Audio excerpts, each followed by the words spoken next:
I felt his hands trace the curve of my waist as we swayed to the distant music, the warm ocean breeze carrying the scent of salt and desire between us.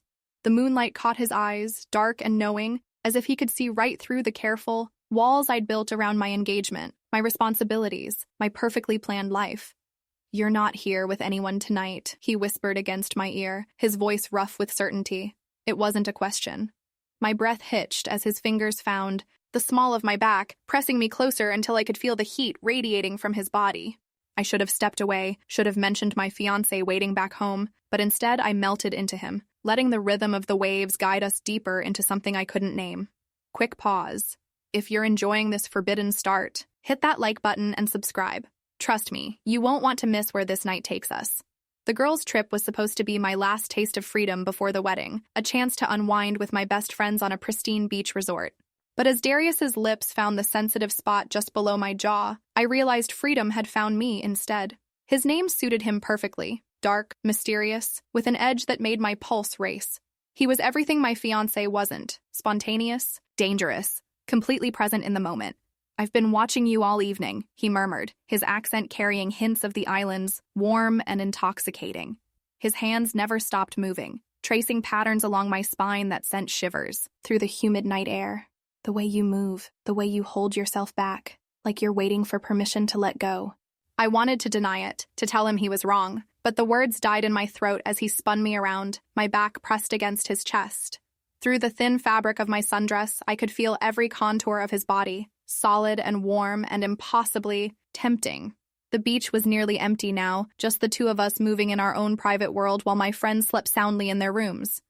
"I'm not," I started, but he turned me back to face him, his thumb brushing across my bottom lip with such gentle authority that my protest became a soft exhale instead. "You're not what?" His smile was knowing, challenging. "Not the kind of woman who dances with strangers on the beach? Not the kind who follows her desires wherever they lead?" His hands settled on my hips, holding me steady as the waves lapped at our bare feet. "Because right now you look exactly like that kind of woman to me." The heat between us was undeniable, a magnetic pull that made rational thought impossible. When he leaned down to capture my lips, I didn't resist. The kiss was slow at first, testing, but when I responded, when I let my hands tangle in his hair and pulled him closer, it deepened into something hungry and desperate. "Come with me," he whispered against my mouth, his voice thick with promise. I knew I should say no, should walk away and pretend this moment never happened. Instead, I found myself nodding, my hand slipping into his as he led me down the moonlit beach toward his bungalow. The path was lined with tropical flowers that released their perfume as we brushed past, the sound of our footsteps muffled by the sand. Every step felt like a choice, a deliberate move away from the life I'd planned and toward something wild and unknown. My heart hammered against my ribs, part anticipation, part terror at what I was about to do. His bungalow sat apart from the main resort, private and secluded with walls of glass that opened onto the ocean. Inside, candles flickered in the breeze, casting dancing shadows across the white linens. He'd been preparing for this, I realized, planning for the possibility that I'd say yes. "Second thoughts?" he asked, reading the flicker of uncertainty. That must have crossed my face. His hands were gentle as they framed my face, thumbs stroking across my cheekbones. "We can just talk if you want, share a drink, watch the sunrise." But we both knew that wasn't what either of us wanted. The tension that had been building all evening crackled between us, electric and undeniable. When I stepped closer, eliminating the last few inches between us, his control finally snapped. His mouth crashed against mine with renewed urgency, hands tangling in my hair as he backed me toward the bed. The kiss was consuming, desperate, like he was trying to memorize the taste of me. I could feel the careful restraint he'd maintained all evening finally giving way to something primal and hungry. My sundress pooled at my feet with barely a whisper, the ocean breeze cool against my heated skin. His shirt followed, revealing the bronze expanse of his chest, muscles defined by hours in the surf. When his hands skimmed down my sides, mapping every curve with reverent attention, I arched into his touch, craving more. "You're so beautiful," he breathed, his voice rough with desire. His lips traced a path down my throat, across my collarbone, each kiss sending sparks of pleasure racing through my veins. I'd never felt so alive, so completely present in my own body. He lowered me onto the bed with infinite care, his eyes never leaving mine. The white linens were cool against my back, a stark contrast to the heat building between us. When he settled, Beside me, his weight dipping the mattress, I turned into him, drawn by the magnetism that had captured me from the first moment I saw him. His hands explored with patient thoroughness, discovering every sensitive spot that made me gasp and arch beneath his touch. There was no rush, no urgency beyond the need to pleasure and be pleasured. He mapped my body like uncharted territory, his lips following the path blazed by his fingers. When I reached for him, my hands trembling with anticipation, he caught my wrists gently. "Let me," he whispered, his breath warm against my ear. "Let me worship you the way you deserve." The words sent a thrill through me, so different from the perfunctory affection I'd grown accustomed to. This felt sacred somehow, reverent, despite the forbidden nature of what we were doing. His mouth moved lower, pressing kisses to my stomach, my hips, until I was writhing beneath him, desperate for more. The first touch of his lips against my most sensitive skin made me cry out, my back arching off the bed. He was patient, thorough, building the pleasure slowly until I was trembling on the edge of release. When the first wave crashed over me, I called his name, my fingers tangled in his dark hair. But he wasn't finished with me yet. He kissed his way back up my body, settling between my thighs with reverent care. When our bodies finally joined, the sensation was overwhelming, completion and chaos all at once. We moved together like dancers finding their rhythm, slow and deep, each movement a conversation without words. I lost track of time, lost in the sensation of skin against skin, the sound of the ocean mixing with our shared breathing. He filled me completely, not just physically, but emotionally, touching parts of myself I'd forgotten existed. When he looked down at me, his eyes dark with passion, I felt seen in a way I never had before. "Don't think," he whispered when I started to tense, reality threatening to intrude. "Just feel, just be here with me." So I did. I let myself sink into the moment, into the heat and pressure building between us. My body responded to his like it had been designed for this, for him. Every movement sent waves of pleasure racing through me, building toward something transcendent. When release finally claimed me, it was with an intensity that left me shaking. He followed moments later, my name a prayer on his lips as he collapsed beside me, pulling me against his chest. We lay there in the aftermath, hearts racing, skin damp with perspiration and the humid night air. The candles had burned lower, throwing longer shadows across the room. Through the open windows, I could hear the eternal rhythm of the waves, a sound that would forever remind me of this moment.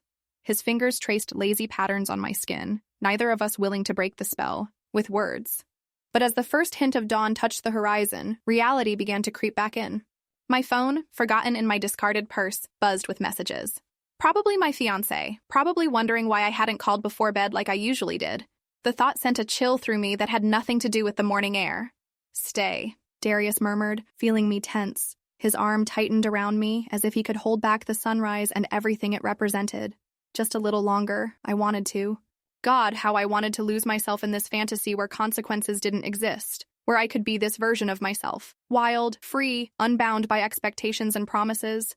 But the rational part of my mind was already cataloging the implications, the lies I'd have to tell, the guilt I'd have to carry. "I should go," I whispered, though I made no move to leave the warmth of his embrace. "My friends will wonder where I am." He propped himself up on one elbow, studying my face in the growing light. "Will you tell them?" The question hung between us, loaded with possibility. Would I confess this transgression, make it real by speaking it aloud? Or would I lock it away, a secret pleasure to be revisited in quiet moments? "I don't know," I answered honestly. "I don't know anything anymore." He smiled at that, a soft expression that transformed his face from dangerously handsome to something approaching beautiful. "Good," he said, pressing a gentle kiss to my forehead. "Certainty is overrated anyway." I gathered my clothes reluctantly, hyper-aware of his eyes following my every movement. The sundress felt different now, like a costume I was putting on to play a role. How could I return to being Camille the bride-to-be when I'd just discovered this other version of myself? At the door, he caught my hand, pulling me back for one last kiss. This one was different, softer, somehow more intimate than everything that had come before. A promise and a goodbye all at once. "This doesn't have to be the end," he said quietly. "I'll be here for 3 more days." The implication hung between us, tempting and terrifying. 3 more days to explore this connection, to lose myself in the fantasy before returning to real life. But what would be left of me afterward? How much of my carefully constructed future could I risk for a few stolen moments of passion? I walked back to my room as the resort began to wake around me, early morning joggers and staff preparing for another day in paradise. My reflection in the elevator mirror showed a woman transformed, lips swollen from kisses, hair tousled, eyes bright with secrets. I looked alive in a way I hadn't in months. My friends were still asleep when I slipped into our shared suite, grateful for the reprieve from questions I wasn't ready to answer. I stood under the shower for a long time, letting the hot water wash away the evidence of my night, though it could do nothing about the memories now burned into my skin. But as I dressed for breakfast, choosing clothes that covered the marks his passion had left on my body, I caught myself smiling. For the first time in years, I felt like myself. Not the perfect fiancé, not the successful marketing executive, just Camille, a woman capable of desire and spontaneity and breathtaking mistakes. The dining room was filled with couples and families, the peaceful scene of vacation bliss. I spotted my friends at our usual table, already deep into mimosas and vacation gossip. They looked up as I approached, their faces bright with the kind of happiness that comes from sleeping in and having nowhere urgent to be. "There she is," Sarah called out, patting the empty chair beside her. "We were wondering when you'd drag yourself out of bed. Late night reading?" I slipped into my seat, accepting the coffee Lisa poured for me with hands that were almost steady. "Something like that," I murmured, hoping my voice sounded normal. "You look different," Emma observed, her artist's eye catching details the others might miss. "Glowing. Did you try that new night serum I recommended?" Heat flooded my cheeks, and I buried my face in my coffee cup. "Must be the island air," I managed. The conversation flowed around me. Plans for the day, complaints about sunburn, speculation about the cute bartender who'd been flirting with Sarah. Normal vacation chatter that felt surreal after the night I'd had. I contributed when expected, laughed at the right moments, but part of me remained on that moonlit beach, in those candlelit arms. "Earth to Camille," Lisa said, waving a hand in front of my face. "You're in your own world this morning. Everything. Okay?" I forced a bright smile, the expression feeling foreign on my face. Perfect, just thinking about how nice it is to unwind.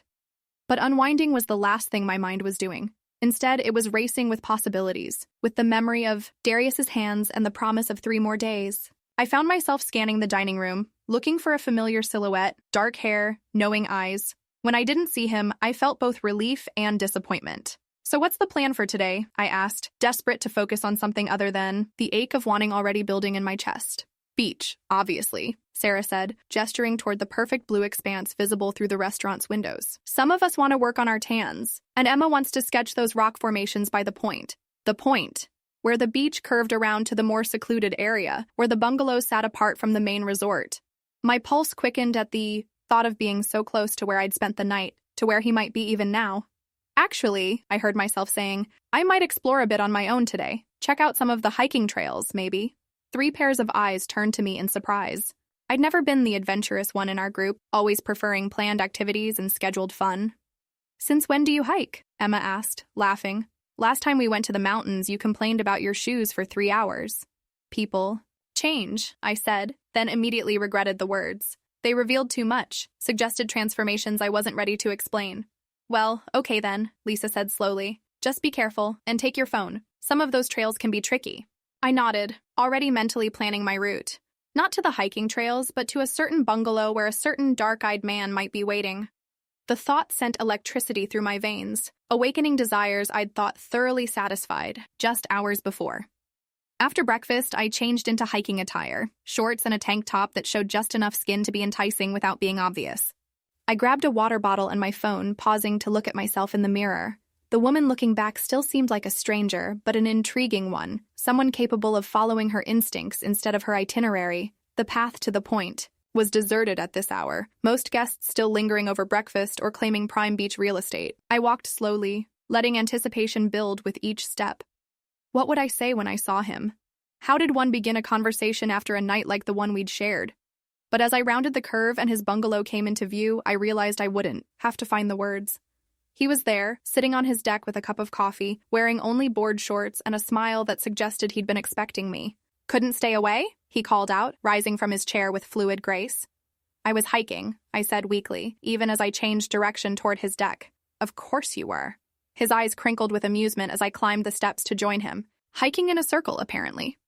The morning light revealed details I'd missed in the candlelit darkness. The small scar above his left eyebrow, the way his hair curled slightly at the nape of his neck, the tattoo that wrapped around his ribs, like words in a language I couldn't read. "Coffee?" he offered, already pouring a second cup from the carafe on his table.